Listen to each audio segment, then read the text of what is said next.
Hello and welcome back to the message here today with our esteemed guest, Miss Angel Palma. Angel Palma. Angel Palma. So, Miss Angel Palma, how's your Woo! Christmas vacation going? Um, okay naman so far. I've been enjoying the weather here. And I really spent time with my family, my sisters, and also my aunt. And everything's been amazing.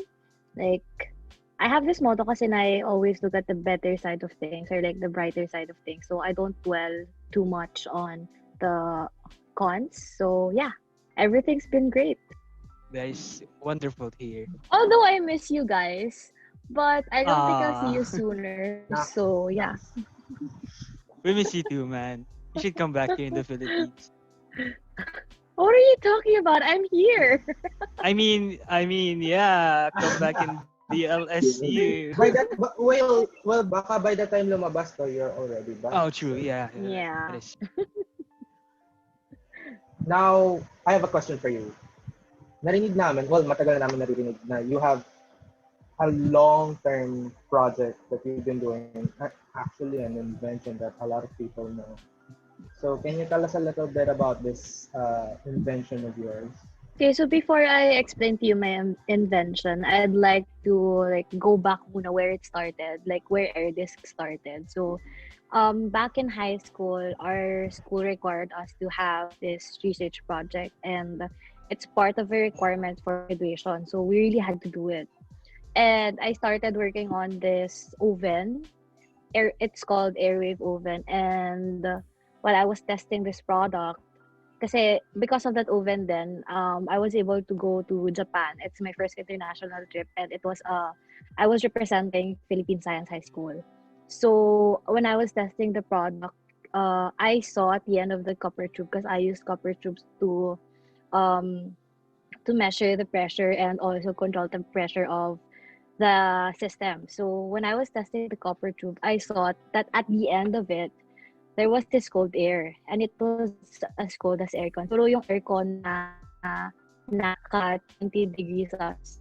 So I asked myself, because my dada was also there. My dada is my father. I call him dada. So I asked myself, na why not use this instead na lang? And I consulted with him. Like, I ran towards him kasi andun siya, very stage father siya when it comes to my invention and all of the things that I explore. So yun, I ran to him and said na, Dada, there's cold air here. So bakit ganon? So I asked questions, basic questions lang naman na, bakit lumabas siya na ganito, bakit parang may moist ako nafe-feel outside the copper tube, may nakita akong mga nag-build up na moisture and all. And so sabi niya, with this very simple term explanation, I finally decided to work on it pa on my senior high years, because I discovered this when I was in grade 10. So I was 15 or 16 back then. And I pursued the invention, the air disc, for my research project. And I had this like solo research project lang. Kasi, wala lang, parang I was testing my limits also. I was Very, looking very nice. how, like, kung gaano ko mapupush yung sarili ko to do good, kasi wala akong maaasahan. It's just me. Everything, the paperwork, the testing and all. Although I had my father and siguro a handful of experts naman that I consulted, at the end of the day, it was just me defending it, like presenting it to the competitions that I joined, and yun, submitting it sa school ko mismo. So yun, air disc is basically an eco-friendly air conditioner. Yun yung ginagamit nila. It's a green technology, and it's based on a concept where it's a scientific fact that when you have a container of gas molecules and when you reduce it to half of its volume, its temperature and pressure bubbles, di ba? We've learned it in thermo. And so, yun, it produces heat. So what I did with the heat, um, pinadaan ko siya sa series of heat absorbers, heat conductors, and lahat ginamit ko, like yung sunod-sunod na heat absorption na methods. I tried everything, and may nilagay lang ako ng device inside to para ma-absorb lahat ng heat talaga. And 'di ba, loss of heat is coolness, 'di ba? Mm. So yun, lumabas yung air sa system. It's already cold. So yeah, air disk is for the features, air disk only uses 150 watts. Yung nasa market natin ngayon na commercial ones, it's ranging, yung average is around 1,500 watts. So, you're gonna save up to 90% in energy consumption talaga. And also, it's zero, it has no zero, it's zero global warming potential. It has no global warming potential or whatsoever kasi you're just using air as the refrigerant. Kasi yung refrigerants natin ngayon is based on studies, 1 kilo of it is equal to 20,000, up to 20,000 tons of carbon dioxide. So it's really detrimental to our environment, especially to our ozone layer and atmosphere. So yun, and the last one is yun, it has minimal energy consumption of 150 watts lang. And it uses air. I'm Wow. not sure if I mentioned It's it, pero amazing. it uses air as the cooling medium. So like we already know now that all refrigerants have their their parallel in global warming potential, and it's Yeah. very interesting and revolutionary even you've managed to make this air conditioner that has zero and using air as a refrigerant. So ano to, para talagang inner drive lang to na parang you want to build this thing. At first, I was doing it for the sake of grades talaga. Because sa school namin, we were really, kasi government scholars kami eh. So, we were really pushed to have, like, in everything that we do, excellence dapat yung passion and excellence and service to the Filipino people. But way before I entered Philippine Science High School, talagang my family is very inclined with helping a lot of people, pero low-key helping. Or like, we're not the family who boasts or anything. So we help people in our own little ways. And my lola instilled it in me na talagang whatever you have to give it back. Kasi it's not yours to keep. And you cannot give what you do not have din naman, 'di ba?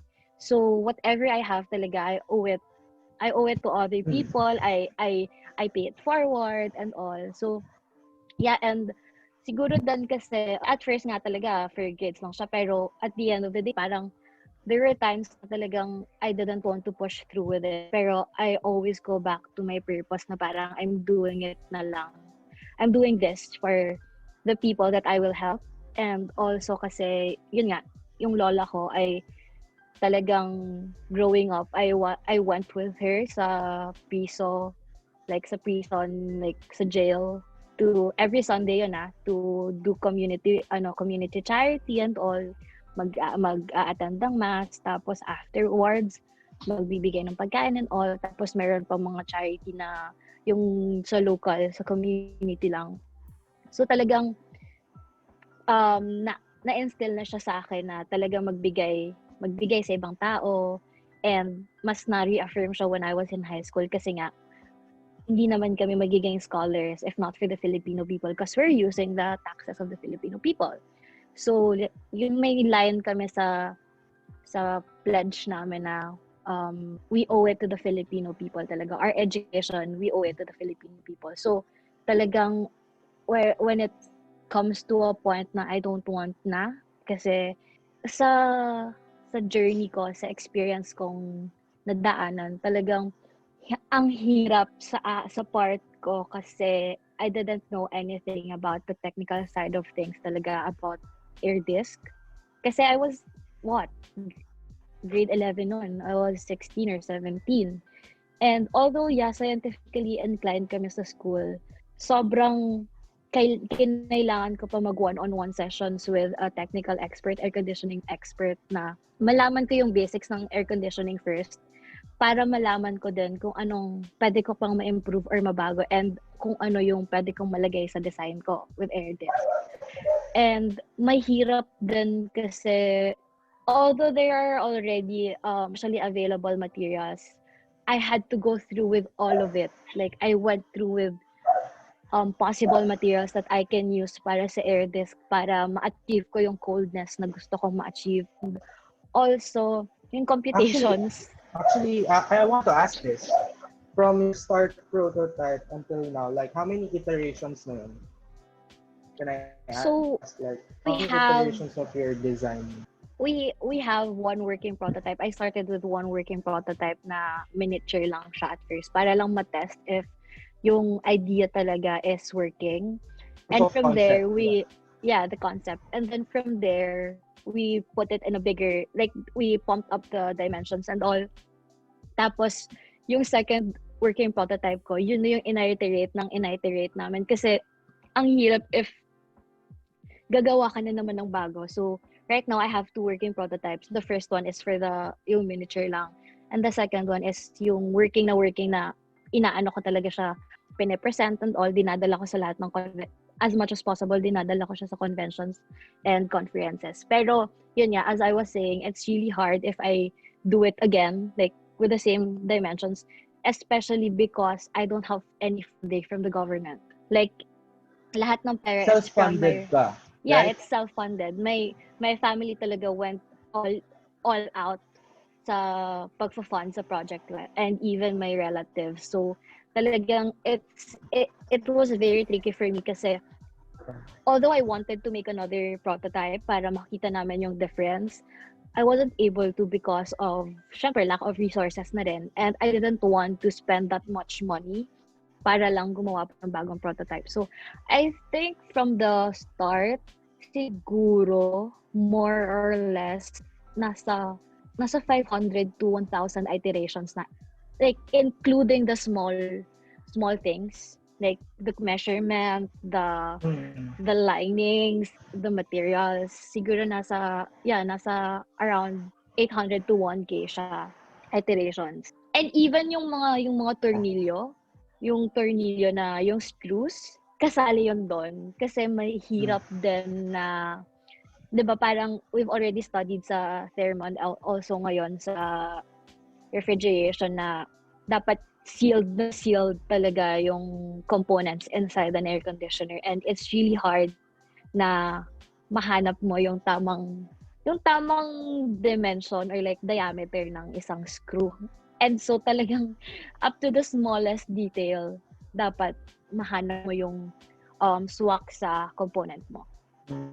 That's amazing. That's just that's really impressive. So are you just using the air disc as like an air conditioner lang, or are we seeing other maybe possible other applications then? Well, as of now, we're focusing lang on air conditioning, home air conditioning, industrial, and also commercial air conditioning. Pero it has other applications. It can be used as car air conditioners. And it's gonna be great for cars kasi yung mileage mo. Kasi 'di ba ngayon, isa sa mga pinaka malakas kumain ng gas is air conditioning talaga.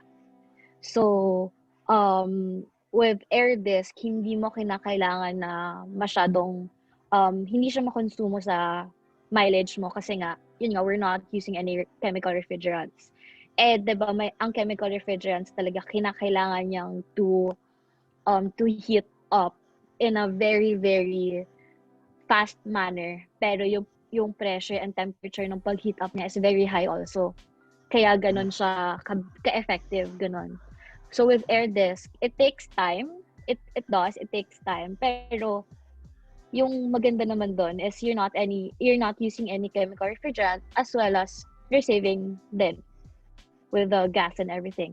Aside from car air conditioners, we're looking also sa food storage na as coolers, ganon, kasi madali lang naman talaga siya actually adjust. And also, yung sa transportation, sa train, sa bus, sa airplane kasi yung mechanics ng airplane, sa taas naman talaga is really cold. So, ang ginagawa lang ng airplane is parang, it's just making use of the temperature outside of the airplane. So, parang madali, hindi naman madali, pero kumbaga, it doesn't use any... Yeah, it doesn't it's not a need big that brainer. cooling It's effect. no brainer. Yeah. Yeah.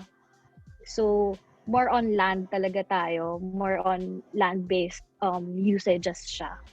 So have you had Okay. any sponsors looking into your invention? Like, you know, funding and gamitin nila sa whatever. Well, with the sponsors naman and partnerships, ang daming ang daming nagko-communicate from all over the Philippines, from all over the world. Pero syempre, we're very cautious din. Kasi when it comes to funding, it's gonna be based on our terms and conditions.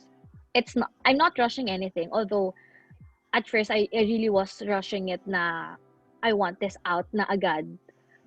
I was really idealistic before na I want Air Disc to launch this year. Pero taking into considerations a lot of factors pala and also the business side, it was something that I had to reevaluate and rethink, especially now. And supposedly nga, we were gonna launch na October this year. We should have started production last April to May. Pero yun nga, Corona happened, and it's something that I really parang it made it it made me rethink everything, reevaluate everything. Also, yun parang to work around the problem na lang and all. And for me, I reflected a lot of things and talagang na-improve. I was given the time to improve talaga and focus on the air disc and design. Technically wise and business wise. Kasi I'm not really an entrepreneur. I mean, I started not an entrepreneur but as a Yun na eh. technical person. Pero I was like, I had these great mentors na who told me na, or like who advised me na parang you should embrace the entrepreneur side of you kasi hindi mo yan malo-launch kung hindi ko raw i-embrace ang entrepreneur side ko. If I'm just gonna stay technical person or whatever, parang behind the background or like nasa likod ako ng the business works and everything. Kasi before, when we had meetings with potential partners, talagang I stayed silent. It was my dad kasi siya yung head talaga ng overall, kumbaga siya yung right hand ko. It was him who was making negotiations or deals or talking with yung kausap namin na CEO ng isang air conditioning company and all. And I stayed silent. Parang nangyari is siya nag-handle ng lahat. Pero before he makes decision, he consults with me.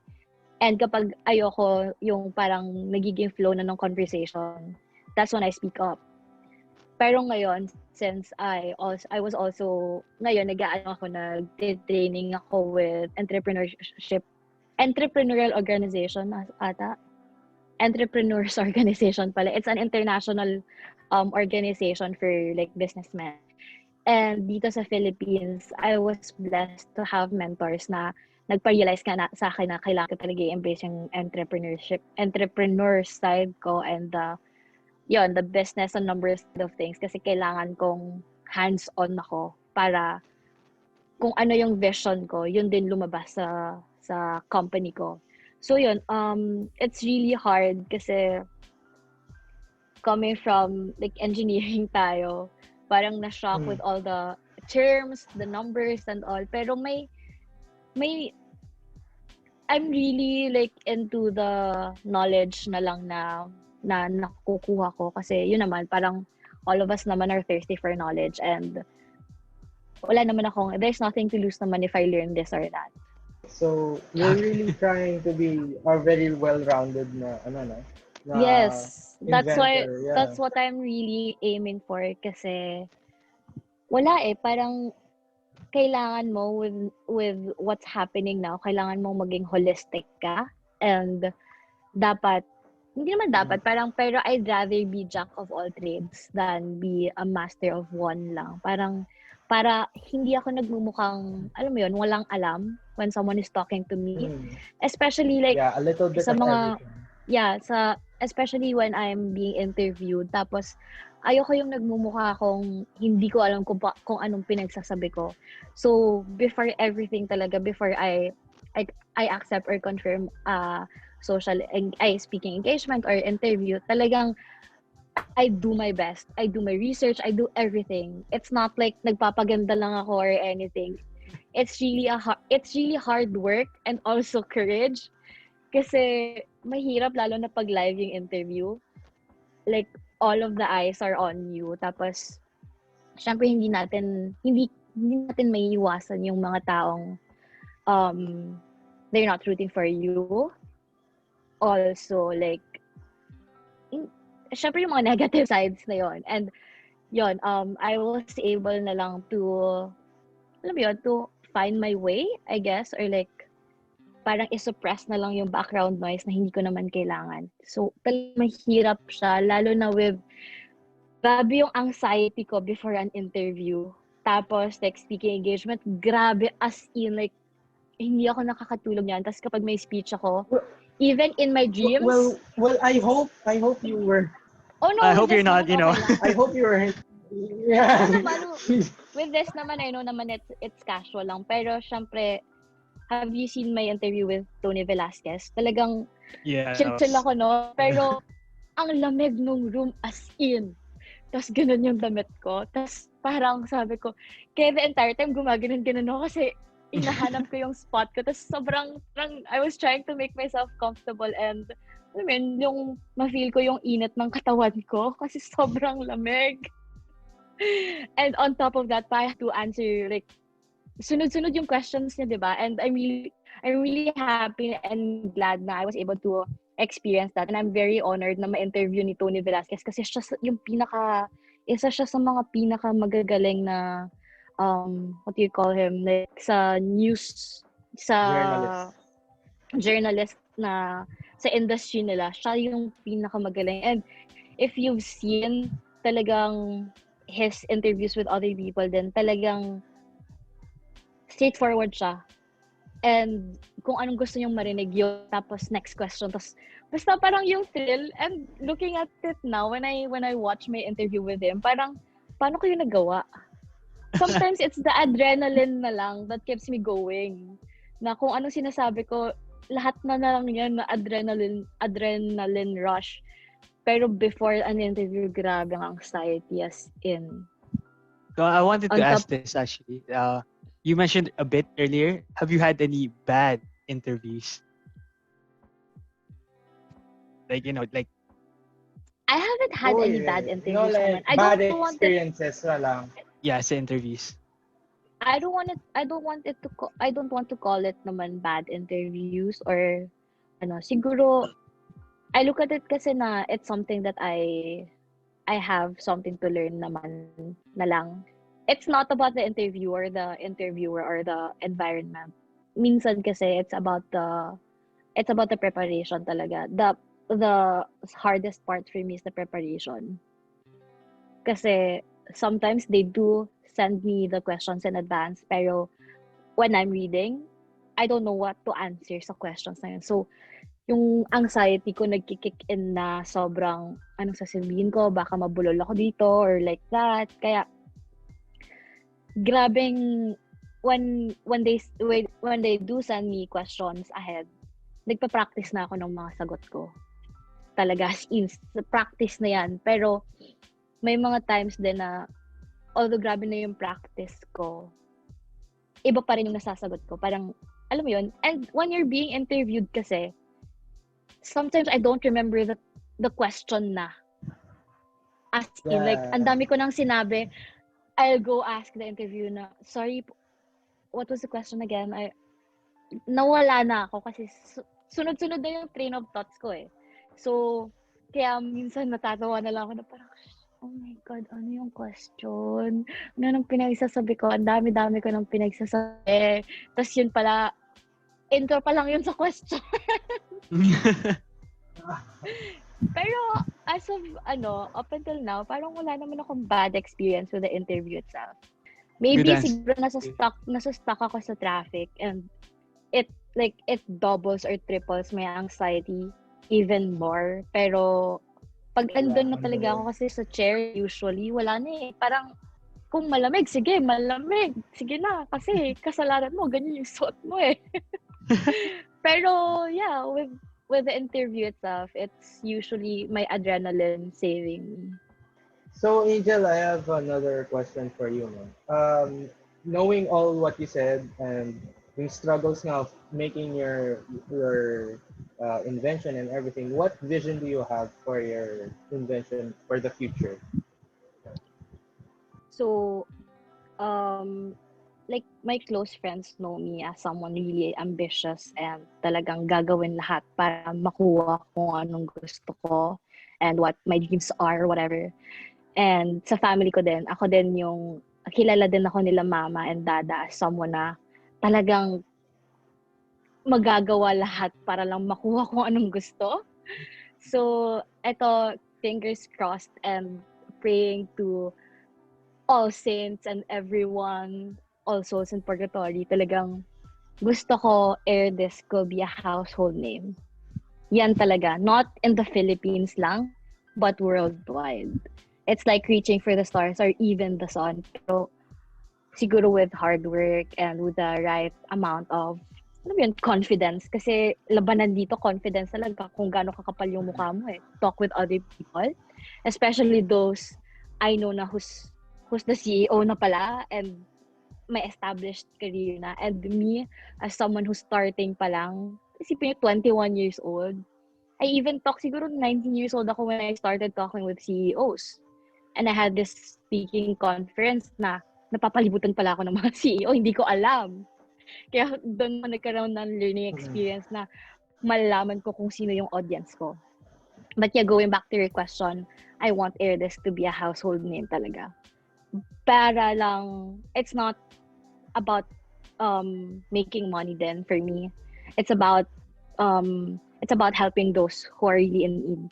And also, saving Mother Earth. Kasi we only have one planet. Sobrang conspiracy theory pa yung sa Mars and all. So, talagang ngayon, we should do everything that we can or like, yeah, we should do everything that we can in our own little ways to help minimize our waste, yung carbon emission and all, yung footprint natin. Kaya talagang gusto ko na Airdesk could be one of the reasons why we achieve that. And on a more personal note, I want this kasi to cater to mga kababayan natin na or like our fellow human beings na they don't have the luxury of buying an air conditioner.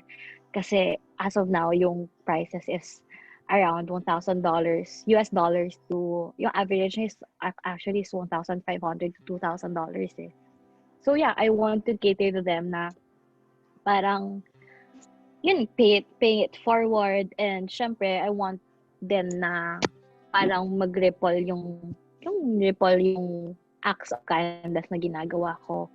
And parang for me kasi sobrang fulfilling kapag nakakatulong ako. Hindi ko alam, siguro may siguro selfish motive siya na gusto kong makatulong ako. I'm not sure if that's selfish, pero for some other people, parang sinasabi nila na parang it's a selfish motive kasi parang nasasatisfy ko yung sarili ko. Pero looking at it in a different perspective then, outside perspective, parang when you do something good for one person kasi that other person can do something good to another person or to their family, and then it will create ripples talaga na that can, alam mo yun, parang yun naman yung core natin eh as human beings is to be good and kind. So yun, dami ko na naman nasabi, pero yun nga, gusto ko household name ang Airdesk. So, That's my question very is inspiring of you. And wait lang, isa pa, to add more pa to what I've said. Kasi diba, engineering talaga before, it wasn't a place for girls. It was something that kapag babae ka, tas nandun ka, are you out of your mind? Yun yung usual na question. Why are you there? It's a man's job. So, with me kasi, my dad din kasi sa mechanical engineering graduate of De La Salle and feeling ko talagang yung courage and yung confidence ko din nakukuha ko is hinuhugot ko sa parents ko and sa family ko. And grabe din kasi silang, alam mo yun, mag-push and mang-inspire sa akin ways to better for my dreams, all. And so I want like other girls, other little girls, nakita nyo naman yung pamangkin ko babae, and one of her golden is to be a scientist. And so, looking at it now, yun naman talaga yung goal ko, is to inspire a lot of people na do not give. It's sobrang cliche, pero do not give up, have faith in yourself. Tapos, talagang number one sa akin, have faith. Always have faith in yourself, in others, and also kung ano man religion mo. Kasi if you have those, usually yun na lang yung nagpo-push sa'yo.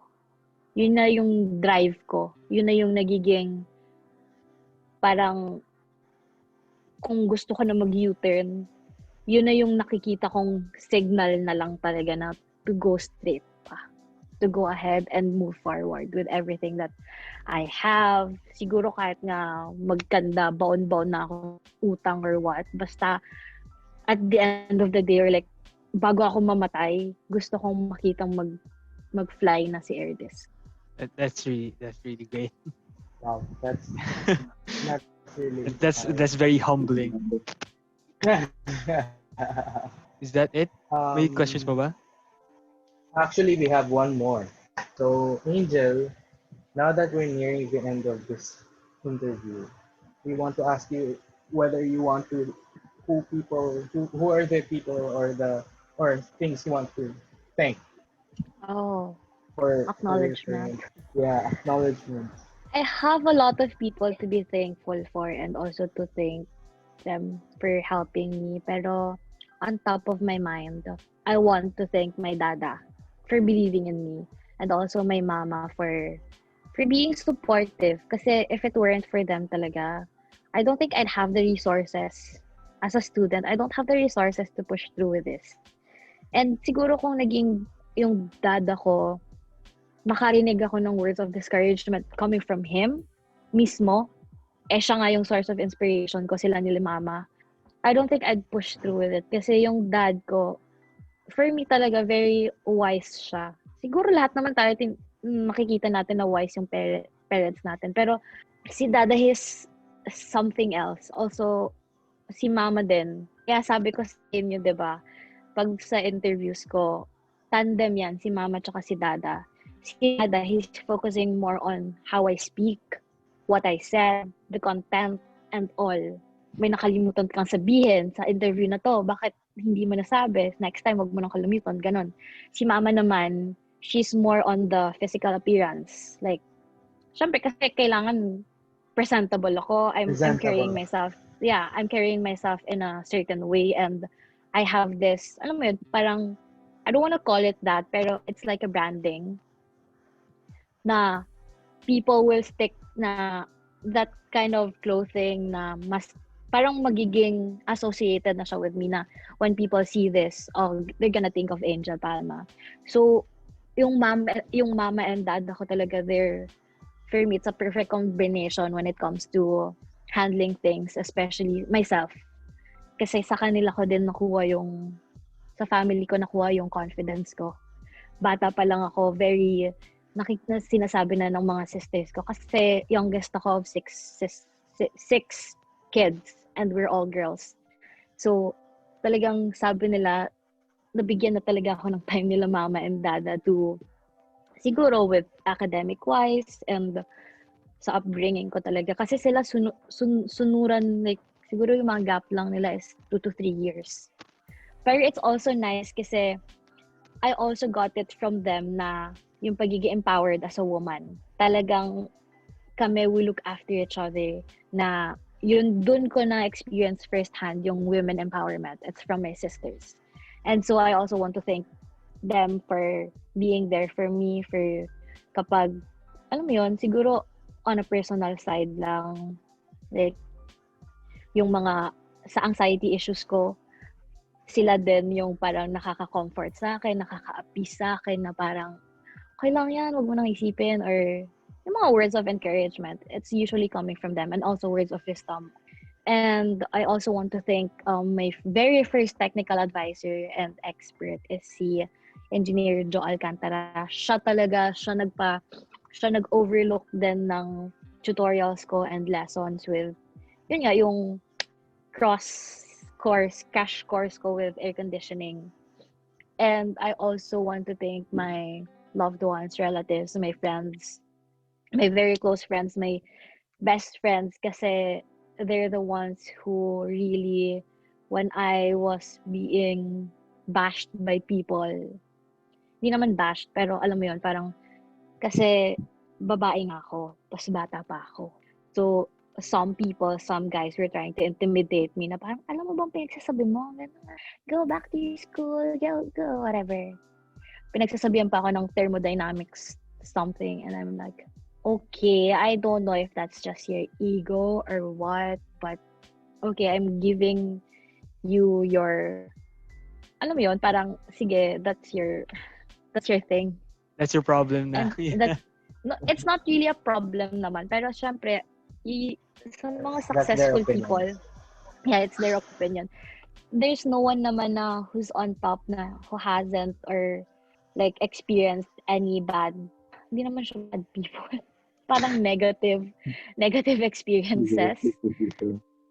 Yeah, and I'm really also thankful for my campus director sa Pisay kasi siya yung nag-push talaga sa akin to go on international contests. Actually, mas siguro naging very, hindi naman known, pero siguro nakilala ako dahil sa international contests ko talaga. Doon yung stepping stone ko eh. And she was the one who pushed me talaga, si Ma'am Elsie G. Ferrer. Siya yung, sige, go lang. Pag magpapaalam ako na I'm gonna be absent, ganon. Excused absent. Basta kaya mong, humabol sa lessons mo and all. And nakayanan ko naman. I also want to thank my fans. And Woo! That's me! Supporters.